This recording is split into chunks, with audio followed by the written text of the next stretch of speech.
என் அன்பு குழந்தையே, இன்று உன் அப்பா உன்னிடத்தில் சொல்ல வந்திருக்கின்ற இந்த வார்த்தைகள் ஒவ்வொன்றையும் நீ கவனமாக செவி கொடுத்து கேட்க வேண்டும். கஷ்டப்பட்டு உயிரிழந்த ஒருவரின் ஆத்மா உன் வீட்டிற்குள் நுழைந்து விட்டது. அது என்ன கஷ்டப்பட்டு உயிரிழந்தது? எல்லோரும் விருப்பப்பட்டு இந்த உலகத்தை விட்டு செல்வதில்லை. அதிலும் சிலருக்கு இங்கு கடமைகள் நிறைய இருக்கும். அவர்களுக்கு இந்த வாழ்க்கையில் செய்ய வேண்டிய விஷயங்கள் நிறைய இருக்கும். இவர்களை நம்பி இனி நிறைய பேர் இருப்பார்கள். ஆனால் அப்பொழுது ஒரு இழப்பு, அந்த இறப்பு அவர்களுக்கு வரும்பொழுது அவர்களால் அதை ஏற்றுக்கொள்ளவே முடியாது. மிகவும் கஷ்டப்பட்டு வேதனைப்பட்டு தான் அவர்களின் ஆத்மா இங்கிருந்து செல்ல வேண்டிய நிலை வந்திருக்கும். அப்பேற்பட்ட ஒரு ஆன்மா இப்பொழுது உன் இல்லத்திற்குள் நுழைந்திருக்கிறது. அந்த இறப்பு சாதாரணமாக இயற்கையானதாக கூட இருந்திருக்கலாம். ஆனால் அவர்கள் இந்த உலகத்தில் வாழ வேண்டும் என்று ஆசைப்படுகின்றார்கள். காலத்தின் கட்டாயம், வாழ்க்கையின் யதார்த்தம், என்ன செய்ய முடியும்? சூழ்நிலைகள் அவர்களை இங்கிருந்து கொண்டு சென்று விட்டது. ஆனால் இப்பேற்பட்ட ஒரு கஷ்டத்தோடு சென்ற ஒரு ஆத்மா மீண்டும் உன் இல்லத்தை தேடி வராமல் இருந்து விடுமா? நிச்சயமாக எப்பொழுது வாய்ப்பு கிடைக்கும், நாம் மீண்டும் அந்த இடத்திற்கு செல்ல முடியும் என்று தானே அது எதிர்பார்த்து நின்றிருக்கும். அப்படி கிடைத்த ஒரு வாய்ப்பினை பயன்படுத்தி கொண்டு இந்த ஆத்மாவானது இப்பொழுது உன் இல்லத்திற்குள் நுழைந்து விட்டது. கஷ்டப்பட்டு இறந்த ஆத்மா என்பதனால் நிச்சயமாக அது சர்வ சாதாரணமாக வந்துவிட்டு செல்ல போவது கிடையாது. ஏதாவது ஒரு விஷயத்தை நிச்சயமாக உன் வீட்டில் செய்யத்தான் இந்த ஆத்மா நுழைந்திருக்கின்றது. இந்த நேரம் இதை நீ என்னவென்று நிச்சயமாக தெரிந்து கொள்ள வேண்டும். இந்த சூழ்நிலையை இந்த அப்பா எதற்காக உன்னிடம் எடுத்து சொல்ல வந்திருக்கிறேன் என்று நீ நிச்சயமாக தெரிந்து கொள்ள வேண்டும். காரணமில்லாமல் எதையும் நான் உன்னிடத்தில் கொண்டு வந்து சேர்ப்பதில்லை. காரணமே இருந்தாலுமே சில நேரங்களில் சில விஷயங்களை உன்னிடத்தில் சொல்வதற்கு நான் அதிகமாக யோசிப்பேன். ஏனென்றால் ஒரு இழப்பு என்பது யாராலும் ஈடுகட்ட முடியாது. யாராலும் அதற்கு அவ்வளவு எளிதில் ஆறுதல் சொல்லிவிடவும் முடியாது.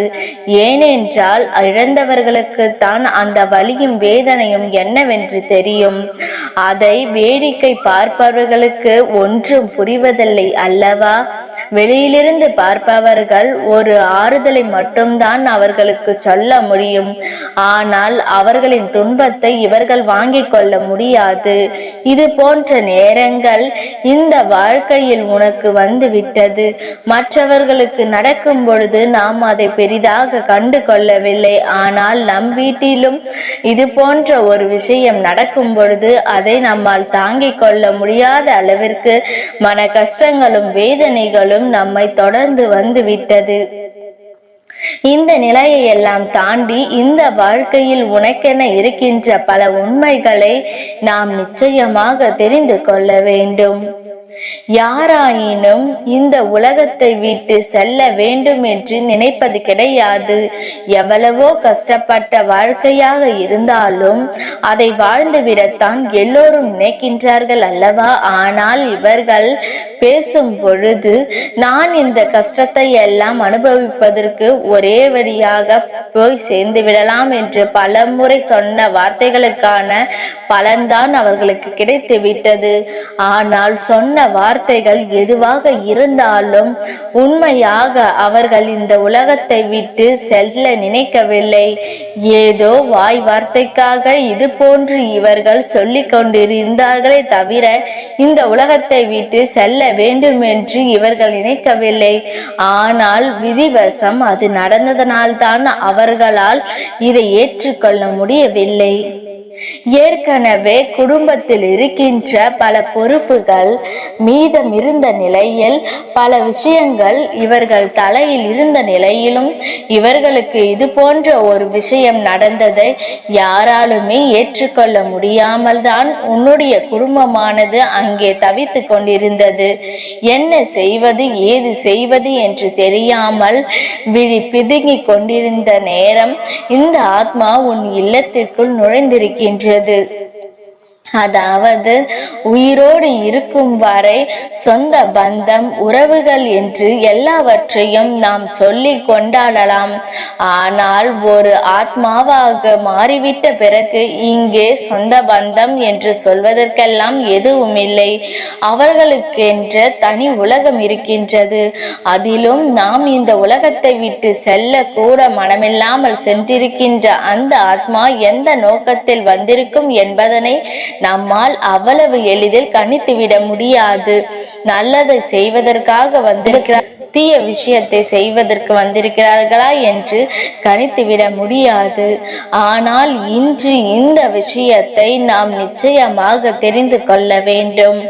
இன்று இந்த விஷயம் என்னவென்று நமக்கு நிச்சயமாக புரிய வேண்டும். என்ன நடக்கிறது ஏது நடக்கிறது என்பதனை சரியாக புரிந்து கொண்டால் இந்த வாழ்க்கையில் நம்மை தேடி வருகின்ற ஒவ்வொரு உண்மைகளும் நிச்சயமாக நமக்கு என்னவென்று புரிய வந்துவிடும். இந்த சூழ்நிலைகள் எல்லாம் நமக்கு நிச்சயமாக இந்த வாழ்க்கையில் என்ன தரப்போகிறது என்பதனை புரிந்துவிடும். இந்த ஆத்மா நினைத்து வருவது என்ன என்பதனை இந்த அப்பா கண்டு கொண்டதனால் உனக்கு இதை சொல்லிவிட வந்திருக்கின்றேன். இவர்களுடைய எண்ணங்கள் என்னவாக இருக்கிறது என்பதனை நான் உனக்கு தெளிவுபடுத்த வந்திருக்கின்றேன். சில நேரங்களில் உனக்கே தோன்றுகிறது, நம்முடைய வீட்டில் நம்மை தாண்டி வேற ஏதோ ஒரு விஷயம் இருக்கிறது என்று. அது தெய்வ சக்தியாக இருக்கலாம், இது போன்ற ஆத்மாக்களாக இருக்கலாம். இந்த சந்தேகங்கள் எல்லாம் உனக்கு வந்திருப்பதனால் தான் நான் இப்படி ஒரு விஷயத்தை உன் முன்னால் கொண்டு வந்தவுடன் நீ இது என்னவென்று கேட்க தயாராக இருக்கின்றாய். இல்லாமல் போனால் இதையெல்லாம் நம்புகின்ற பிள்ளையா நீ? நிச்சயமாக இதை நம்ப மாட்டாய். ஆத்மாவாவது ஏதாவது அதுவெல்லாம் ஒன்றும் கிடையாது. இறந்து போனவர்கள் மீண்டும் இங்கு வரமாட்டார்கள் என்றல்லவா என் பிள்ளை சொல்லியிருப்பாய். ஆனால் அதையும் தாண்டி உன் அப்பா என் வார்த்தைகளை கேட்கின்றாய் என்றால் உன்னுடைய மனதிற்குள்ளும் ஏதோ ஒரு விஷயம் இருக்கின்றது. அடுத்தவர்களுக்கு இது போன்ற விஷயங்கள் நடக்கிறது என்று சொன்னால் அதை நாம் பெரிதாக கண்டு கொள்ளவில்லை. ஆனால் இப்பொழுது நம்முடைய இல்லத்தில் இருந்து ஒருவர் பிரிந்து விட்டால் அவர் ஆத்மாவாக்கி விட்டார் என்றும் இது போன்ற விஷயங்கள் நடப்பது என்னவென்று நாம் பார்க்க வேண்டிய நிலைமை வந்து விட்டது அல்லவா? நம்மை சுற்றி என்ன நடந்து கொண்டிருக்கிறது, இந்த வாழ்க்கை நமக்கு என்ன கொடுத்து கொண்டிருக்கிறது என்பதனை நீ நிச்சயமாக என்னவென்று தெரிந்து கொள்ள வேண்டும். உன்னோடு நான் இருக்கும் வரை எப்பொழுதுமே இந்த வாழ்க்கை உனக்கான பல உண்மைகளை என்னவென்று சொல்லி தருகிறது. இந்த ஆத்மாவானது உண்மையை சொல்ல வேண்டும் என்றால் உன் இல்லத்திற்கு வர வேண்டும் என்று பல தடைகளை தாண்டித்தான் அங்கிருந்து வந்திருக்கின்றது. ஏதோ ஒரு விஷயம் இந்த ஆத்மாவினுடைய மனதில் உன்னை காண வேண்டும் என்று இருக்கின்றது போல. எப்படியாவது நம் வீட்டிற்கு சென்றுவிட வேண்டும், சில காரியங்களை அங்கு முடிக்க வேண்டும் என்று இந்த ஆத்மாவானது இங்கு வந்திருக்கின்றது. இந்த ஆத்மா திடீரென்று இவர்கள் இந்த உலகத்தை விட்டு சென்றதனால் அவர்களுக்கு செய்து முடிக்க வேண்டிய விஷயம் நிறைய இருக்கின்றது. உன்னுடைய குடும்பத்தில் சில உண்மைகளை என்னவென்று எடுத்து சொல்ல வேண்டும். சில விஷயங்களை நம் குடும்பத்தில் இருப்பவர்களுக்கு புரிய வைக்க வேண்டும் என்று இவர்கள் நினைத்து விட்டார்கள். ஒவ்வொரு நாளும் ஒவ்வொரு விதமான துன்பங்களை நீ சந்தித்து அதிலிருந்து மீண்டு வர முடியாமல் தவிப்பதை கண்டு இவர்களுக்கு அத்தனை வேதனை. நாம் இருந்திருந்தால் ஏதாவது ஒரு வகையில் இந்த பிரச்சனைகளை சமாளித்திருப்போமே.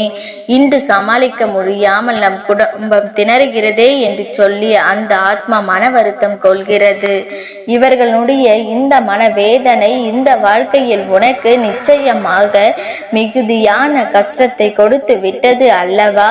வேதனைகள் பல, சோதனைகள் பல என்று இந்த வாழ்க்கையில் ஒவ்வொன்றையும் கடந்து நீ எப்படியாவது வாழ்ந்துவிட வேண்டும் என்று போராடி கொண்டிருக்கும் பொழுது, உன் குடும்பமே ஒட்டுமொத்த முயற்சியில் இறங்கியிருக்கும் பொழுது சட்டென்று ஒரு நொடியில் இந்த இழப்பு அத்தனையையும் தலைகீழாக புரட்டி போட்டு, ஆனால் அந்த ஆத்மாவாக ஆன பிறகும் தன் குடும்பத்தை காப்பாற்ற வேண்டும் என்று நினைக்கின்றார்கள். எல்லோருக்குள்ளும் இந்த வாழ்க்கையில் நிச்சயமாக நினைத்ததையெல்லாம் நடத்த முடியும் என்கின்ற ஒரு நம்பிக்கையை கொடுக்க நினைக்கின்றார்கள். இந்த நம்பிக்கை கொண்டு ஒவ்வொருவரும் இந்த வாழ்க்கையில் எடுத்து வைத்த முயற்சிகளில் பின்வாங்க இழப்பையே நினைத்து வருத்தப்படாமலும் நல்ல விஷயங்களை எல்லாம் செய்ய வேண்டும் என்று சொல்லி இந்த ஆத்மா சில விஷயங்களை புரிய வைக்கத்தான் உன் இல்லத்திற்கு வந்திருக்கின்றது. இவர்களின் நோக்கம் சரியானதாக இருப்பதனால் தான் இவர்களுக்கு உன் இல்லத்தில் வருவதற்கு அனுமதி கிடைத்திருக்கிறது. எந்த கெட்ட எண்ணங்களோடும் இந்த ஆத்மா நுழைவதற்கு வாய்ப்பு கிடையாது. இவர்கள் எண்ணிய விஷயங்கள், இவர்கள் யோசித்த விஷயங்கள் என்று அத்தனையும் உன்னுடைய வாழ்க்கையை நிச்சயமாக நல்லபடியாக நடக்க வேண்டும். உன்னை தேடி வருகின்ற ஒவ்வொரு மாற்றங்களையும் நீ நிச்சயமாக நிறைவாக உணர்ந்து கொள்ள வேண்டும். நான் இருக்கின்றேன் எந்த நிலையிலும் உன்னோடு என்பதனை நீ புரிந்து கொண்டால் அப்பா சொல்கின்ற விஷயங்கள் நிச்சயமாக உனக்கு புரிந்திருக்கும். தெய்வம் மட்டும் துணை இல்லை, உன்னுடைய முன்னோர்கள் மட்டும் துணை இல்லை, நீ வணங்குகின்ற அத்தனை பேரும் உனக்கு துணையாக இருக்கிறார்கள் என்பதனை தாண்டி உன் இல்லத்தில் சமீபத்தில் இறந்து போனவர்களினுடைய ஆத்மாவும் உனக்கு உறுதுணையாக நிற்கிறது என்பதனை நீ மறந்து விடாதே. இவர்கள் உனக்கு உறுதுணையாக இருந்து உன் வாழ்க்கையில் பல நல்ல விஷயங்களை செய்துவிட வேண்டும் என்று நினைக்கின்றார்கள். இவர்கள் உன்னுடைய வீட்டிற்கு நிச்சயமாக மனதார பல நன்மைகளை செய்ய வேண்டும் என்று சொல்லி வந்திருக்கின்றார்கள். இந்த நேரத்தில் நீ என்ன செய்ய வேண்டும் தெரியுமா? இவர்களின் இழப்பையே நினைத்து வருந்தி கொண்டிருக்காமல் இவர்களின் சிந்தனை உனக்குள் இல்லாமல் இவர்களுடைய அத்தனை குறிக்கோளையும் நிறைவேற்ற நீ பாடுபட வேண்டும். என்னவாக இந்த வாழ்க்கை மாற வேண்டும் என்று இவர்கள் நினைத்தார்களோ அதுவாக இந்த வாழ்க்கையை மாற்ற நீ போராட வேண்டும். துவண்டு விடாமல், இன்னல்களை கண்டு பதறி ஓடாமல், நடக்கக்கூடிய நல்ல விஷயங்களுக்கு எப்பொழுதும் நீ நல்ல எண்ணங்களோடு இருக்க வேண்டும் என்பது தான் அவர்களினுடைய விருப்பமாக இருக்கின்றது. அவர்களின் லட்சியம் நிறைவேற வேண்டும். அவர்கள் ஆசைப்பட்ட விஷயங்கள் அத்தனையும் இந்த வாழ்க்கையில் நிச்சயமாக நடக்க வேண்டும். இதுவெல்லாம் நடந்து விட்டது என்றால் நிச்சயமாக அந்த ஆத்மாவானது அவர்கள் இருக்க வேண்டிய இடத்தில் நிம்மதியாக இருக்கும். அவர்களுக்கென்று இருக்கின்ற அந்த இடத்தில் அவர்கள் சந்தோஷமாக இருப்பார்கள். இந்த உலகத்தை விட்டு சென்ற பிறகு மனிதர்கள் வாழ்கின்ற இடம், அதனால் அவர்களுக்கு தங்க வேண்டிய இடத்தில் நல்ல வாழ்க்கையை நாம் கொடுக்க வேண்டும். தேவையில்லாது அவர்களை பற்றி யோசிப்பதோ அல்லது அவர்கள் விட்டு சென்ற காரியங்களை கிடப்பில் போடுவதும் நிச்சயமாக அவர்களுக்கு மிகுந்த மனவேதனையை கொடுக்கும். என்ன வேண்டும் என்று சொன்னார்களோ அதை என் குழந்தை நீ சரியாக எடுத்து சென்று இந்த வாழ்க்கையின் வெற்றியை நீ உறுதி செய்துவிடு. நிச்சயமாக இந்த அப்பாவின் துணை உனக்கு என்றும் இருக்கும். இனி உன் வாழ்வில் இருள் நீங்கி வெளிச்சம் உண்டாகும். இந்த அப்பாவின் ஆசீர்வாதங்கள் என்றென்றைக்கும் உனக்கு முழுமையாக கிடைத்து கொண்டே இருக்கும்.